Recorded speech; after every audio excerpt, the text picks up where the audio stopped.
beautiful soul, welcome back to my channel. This is my channel. I'm from Japan, Kabayan Aquarius. This reading is for you. Ano mga magaganap ang mangyari sa natitirang araw ng November 2024 sa'yo? Maraming salamat muna sa mga subscriber, cross-watcher, at sa mga bagong pasok yan. Welcome na welcome kayo sa bahay ni Ate Aimee. Salamat din sa kataba ng puso niyo mga comments at sa mga nagpa-personal reading. Maraming salamat po. Kung gusto niyo na energy niyo lang talagang sumakuha natin, all the details está sa baba ng video na ito. This is a general reading, Kabayan Aquarius. Kunin mo lang ang sayo at itapon ang hindi sayo. Maaring ito is vice versa, maaring energy mo, energy ng person mo, o energy ng malapit sa puso mo. Nangyayari, or mangyayari pa lang. Use your own intuition, lawakan natin ang ating isipan. Ang dami niyong energy sa mundong ito, kaya hindi ito basta-basta magre-resonate sa inyo.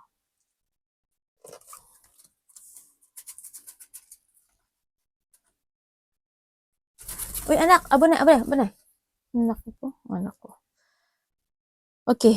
Magkakaroon ng meron kayo mga situation na maaaring ikaw to si woman or anak mo, kapatid mo, ganyan. Or wife mo, kung lalaki ka. Diba? Pati no ano ko. Okay. Maaaring may mga question or sa sarili mo, pero ikaw rin to, sarili mo. May mga question ka sa sarili mo din, no? Sa nakita ko sa'yo. Maaari ito is related to your loved ones o sa paligid mo, ganyan. O so, dito rin sa sitwasyon na maaring nai-stuck ka, ganyan. No? Sa nakita ko to. Mga pinag-isipan ka na isang bagay na gusto mo ng pagbabago Gusto mo ng shipment or pagbabago na nakita ko dito. Siguro you want to settling down to something or may mga sitwasyon ka daw na you want to be stable, ganyan. Yung gusto mo na talaga ng panghabang buhay na ng panatag, 'di ba? Yung panatag yung pamumuhay ko, yung masaya ako, yung I'm not stuck pero I'm happy. Gusto mo na ng ganun no? Sa nakita ko dito. Gusto mo na talaga is love, kumbaga. A true love, kumbaga, masayang buhay, yung nakita ko dito, no? Andito rin yung sinasabi dito na maybe there is someone here na magbibigay sa'yo ng love, the giving love, or the giving you support dito sa nakita ko dito. Nakikita ko rin dito yung may tao na maaari magkakaroon ng crush sa'yo. Baka may tao magkaka-crush sa'yo or may tao na maaring anak mo, kapatid mo, or malapit sa'yo, or maaring a new love sa iba sa inyo, di ba? Baka this love is ang makapagpapabago sa'yo, no? Sa iba dito. Kasi iba dito, nagkakaroon na ng shipment or nagkakaroon na ng pagbabago dito when it comes sa love, no? Maaring iba dito is you're still stuck, ganyan sa nakita ko dito. Maaari may magbibigay, you giving love or someone's giving you a love, no? Sa nakita ko. Magkakaroon na daw ng may pagbabalik, may mga good karma from the past. Ako na nakikita sa'yo. Also, the growth when it comes to spiritual growth. And also, may mga sigla na pabalik sa'yo. Tingnan natin ang, ano to? May nakita ko. Nagpupuyan ako dito sa ano ko. Agomen na anak. Ang energy ni Aquarius this week. Anong energy ni Aquarius this week? Is the Two of Pentacles. Ano po ang parating kay Aquarius this week? Anong parating kay Aquarius this week? The Ten of Wands. Ano dapat iwasan ni Aquarius?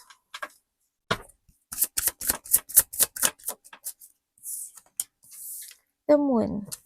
Universe, when it comes to a love, this week, tandaan niyo, love isa lahat, anak, kapatid, pamilya, kasama sa trabaho, sarili.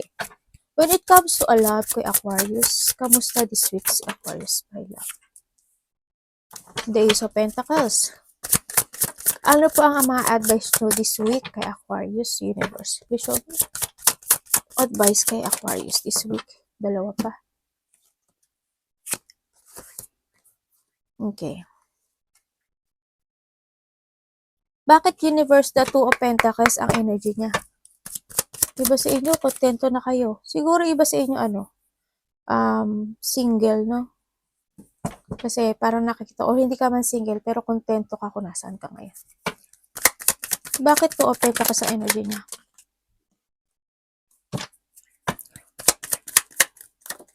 We have the water in Cancer. We have the fire. Ay, baluga. Hala, nagwawala yung card mo. Sumabog. Dali. Ba yun?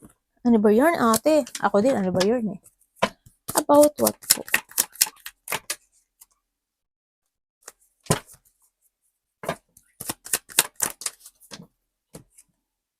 Okay.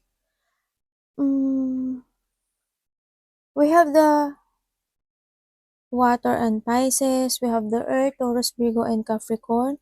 We have the water element, the fire, the Cancer in water, and Sagittarius.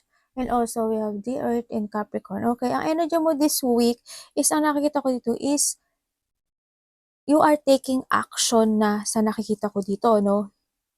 Kumbaga, marami ka nang gagawin na, marami ka nang task, or marami ka nang gagawin. Actually, baka maging busy ka nga eh. Marami ka nang gagawin na isang sitwasyon sa buhay mo. Mga tasks, mga priorities, lalo na when it comes to your money or sa mga business. If you have a business, no, may mga gagawin ka na this time, this week, no, and ando na yung sitwasyon na iba sa inyo is siguro may ilelet ko kayo or may ilelet ko na kayo totally this time. No, kumbaga, if you are sadness, ilelet ko mo na yon. O kaya, yung mga disappointment in the past, ilelet ko mo na yon. Kumbaga, ang ipa-priority mo na ngayon is yung gagawin mo this time. Ganyan. Yung mga sad in the past memories mo na na-stuck ka, no, na nagkaroon ng mga dissatisfaction, is wala na yon, ilelet ko mo na yon. Magmo-move ka na, kumbaga, i-withdraw mo na yon at kumbaga, you walk away with something. No, kumbaga, magre-retire ka na doon. O baka iba dito is magre-retire na nga, magre-retire ka na doon sa mga bagay na yun. Kasi may mga gagawin ka na this time na about to yourself. Sa your priorities, sa money mo, sa stability mo, sa trabaho mo, ganyan. Sa kaperahan mo, ganyan. May mga gagawin ka na doon ngayon. May mga, baka busy nga kayo. May mga task kang gagawin this week. Bakit po ang parating sa kanya is a 10 of Wands? Bakit 10 of Wands? About what?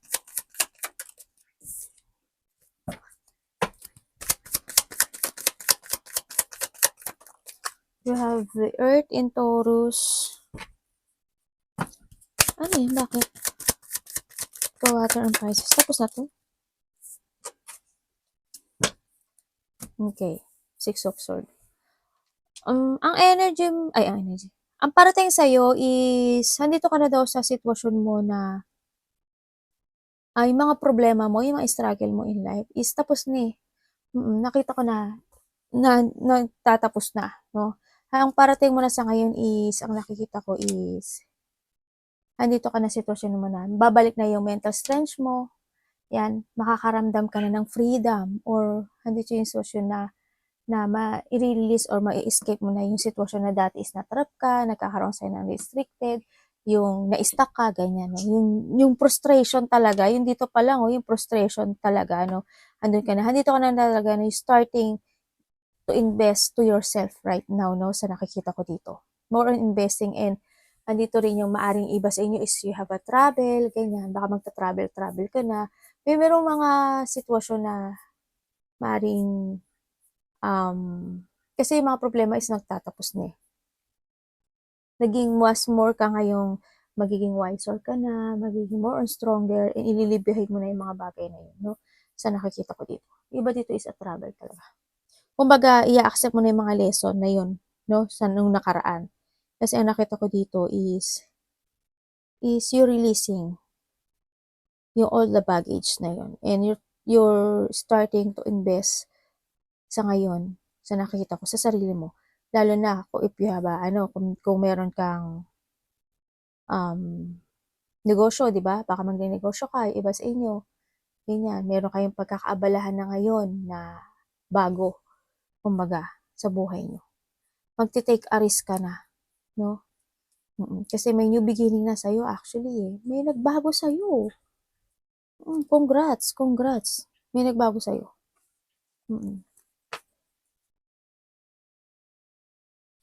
O yung iba sa inyo is kailangan yung i-release ha. Kung hindi pa kayo nakakapag-release, i-release nyo na yun.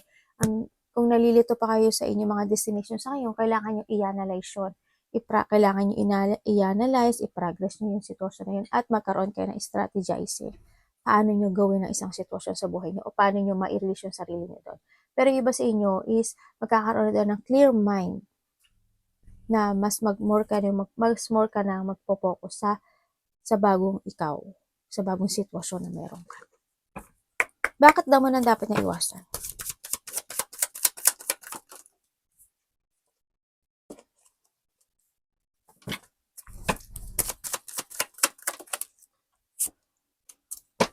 About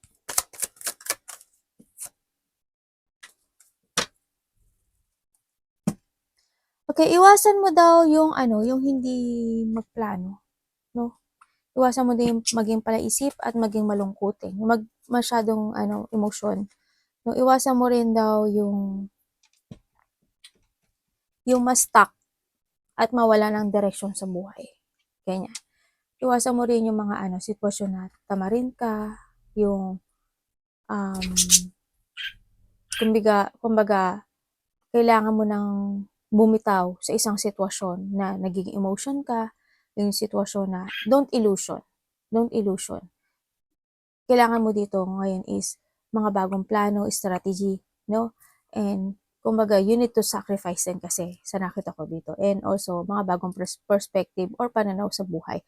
Sa nakita ko, iwasan mo daw yun yung maging emotion, ma-delay at ma-stuck, magka-lack of direction, ganyan. Kasi, yung iba dito magkakaroon ata kayo ng self-limiting. Iwasan mo yun, yung pagkakaroon ng self-limiting. Diba? Kapag nagkaroon ka ng self-limiting kasi parang, isa na rin yun sa sa para ma-stuck ka rin, 'di ba? Tsaka yung yung sitwasyon na huwag kang mag-isip ng isang bagay o ma-stuck sa isang bagay na walang kabuluhan. Yun ang yung mga iwasan mo. You need to chase your dream, no? Huwag mong isipin na nag-iisa ka, ganyan, umiwas ka sa sadness, ganun. Kung may problema ka sa pera, o di, na dapat mong gawin? O kailangan na ngayon ng strategy, di ba? Kailangan ngayon is mag-umpisa kang muli na mag-ipon. O ganun uli, di ba? Kailangan magkaroon ka ng i-accept mo yung lesson mo, kumbaga. Magkaroon ka ng mga bagong plano this time. No? And also, sinasabi rin dito na lumabas ka rin minsan-minsan when it comes to your friend, ganyan. Baka this week is merong kang lakad, may mag-aaya sa'yo, o may pupuntahan ka na makipagkita ka sa mga kaibigan mo, na 3 kayo, baka ayain ka, di ba? 3 o 4 kayo, ayain ka. O baka ayain ka ng 3 tao, ganyan. O kaya, 3 kayo, ayain ka. Lumabas ka rin daw, together with your friends. Kailangan mo rin daw mag-chill-chill at magsaya din minsan, kaysa sa magmukmuk ka na nasa gilid ka lang, no? Sa nakita ko dito. And may nakikita rin ako dito na hindi ko alam kung ikaw or someone, ako nakikita na, hindi ko alam kung nagpapadoktor siya or hospital, may nakita sa hospital. May confine kasi ako nakita. Hindi ko alam kung a friend naka-confine or ikaw mako-confine or matanda mako-confine or a part of the family, ganun. Nakita ko dito. Tingnan natin when it comes to a love. Ace of Pentacles. Bakit Ace of Pentacles ang love?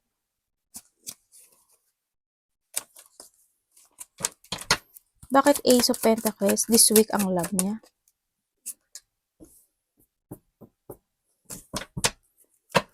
Ano yan?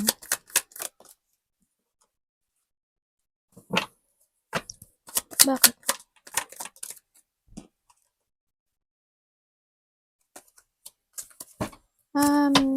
Pwedeng sa akin.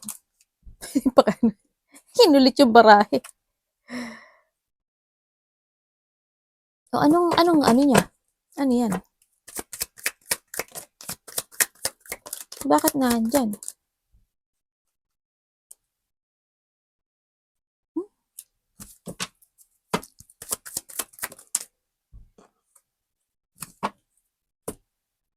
Oh, okay. Okay. Hindi ko alam kung ikaw ito or vice versa ha. May tao dito na they're starting a new beginning in life, no? So nakita ko to, this person is disconnected na to sa'yo. Yes, disconnected na to sa'yo. Ang nakita ko sa kanya is, nagkakaroon siya ng mga bagong plano, no? Nagkakaroon siya ng mga bagong plano. Kasi nakita ko dito, alam mo ba na nagkaroon ng mga, maaaring itong tao na to is meron na siyang iba when it comes sa love. This week is, nakikita ko na, iisipin mo siguro tong tao na to. Or vice versa. Oo, maaaring itong tao na to, iisipin mo siya dahil nakita ko sa kanya, nagkaroon ng unhappy family, unhappy relationship. Nakita ko rin na hindi kayo nag-fit nitong tao na to at maaaring itong tao na to or vice versa is nagkaroon na ng panibagong buhay o nagkaroon o nasa in a distance na kayo kumbaga, no? Sa nakita ko dito. Pero kay may travel kayo? Diba dito may travel? Baka may travel kayo in 1 month. O kaya next year, ganyan. 1 week. Parang may travel ako nakikita sa'yo eh. Yun nga, ang tao na to, yung nagkaroon nga ng ganun, parang nandun yung, itong relationship na to is nagkaroon ng lack of success. Kasi hindi kayo nag-fit. Kumbaga, walang suportahan na nangyari, hindi naging masaya, at hindi naging matatag. Maaring itong isang na ito is nagkaroon, o ikaw, maaring ikaw ito o siya. Ikaw o siya is nagkaroon na ng another person, no? And then, maaring iisipin mo daw itong tao na to. Or vice versa. Isipin mo siya or mapapanaginipan mo siya. May mapapanaginipan ka. Yan nakita ko.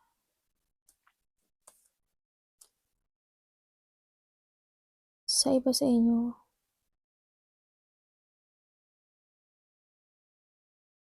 Kasi ang nakita ko dito, yung tao na to, kung kayo is nagkahiwalay nito, bari ikaw or siya, they don't want to fight you. They don't want to fight you. So nakita ko dito. Kasi iba na yung pinaglalaban niya. Iba na yung mahalaga sa kanya. Maari ikaw din, iba na yung, magkaiba kayo Actually, magkaiba kayo.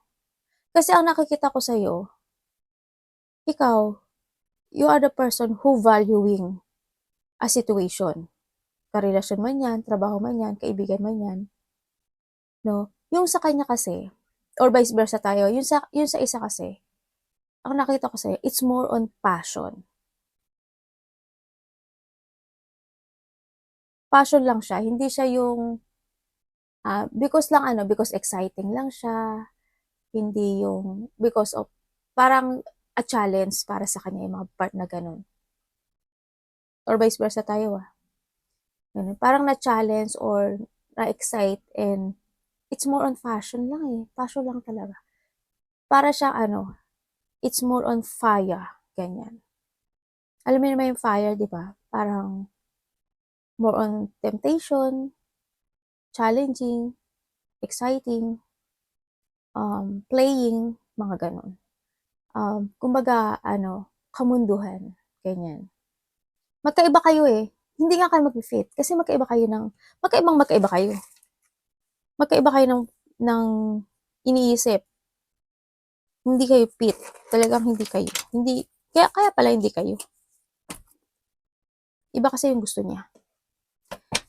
Universe, bakit po ito ang advice niyo? Bakit po?